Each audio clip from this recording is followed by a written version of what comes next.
Hey, what's going on, peeps? I just came back from watching Wonka, and pretty much I'm giving my out of theater, fresh out of theater impressions. Like I just left when the credits left and all that. Um, okay, Timothy, I can't remember his last name, but the guy from Dune, the main character from Dune, Paul Atreides, he uh, he stars as the titular character Willy Wonka.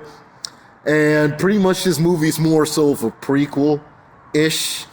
Is it pertaining to the one from the '70s with Gene Wilder, or the one from the early 2000s with Johnny Depp? It doesn't really, it's not really saying it's a sequel, a prequel, excuse me, a prequel to either of those movies. It kind of looks like it's going to its own continuity and whatnot. Like, there's some aspects of both of them. Like, the world itself seems like something I can't forget, Tim Burton. Like the world, how the world looks, how it is. It gives me those Tim Burton vibes, but it also kind of gives me them Gene Wilder, like the characters themselves, Gene Wilder vibes. So it's like a mishmash of both, apparently, but it seems like to be its own continuity, because towards the end they pretty much teased another Roald Dahl book. So I guess they're gonna do a Roald Dahl cinematic universe, which is not a bad thing, but really we just kind of live in that era with movie making where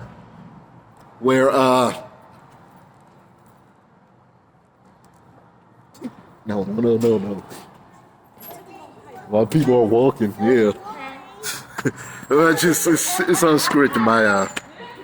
The person I came with was in the way of the exit, but never mind that.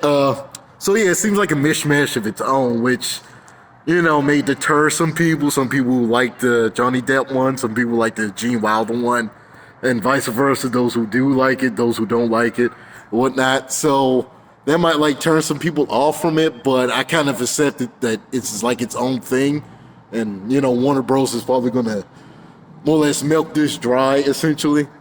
Okay, the overall sets, the backgrounds, the backdrop of this movie is great.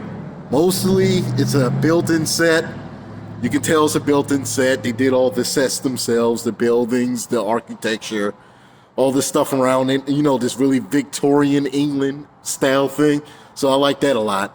The CGI I've seen better, but was used sparingly when it needed to be. Like with dogs, or some really high-end visual effects like flying and whatnot. I mean, yeah, pretty much got into spoilers, so it's kind of spoilers in this.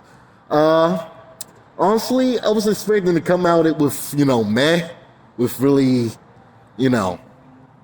surface level reception for this. Okay-ish, but actually it was pretty good. It got me by surprise. Shit. What else? Yeah, on that it was pretty good. The music, the score, in terms of the score, it was fine.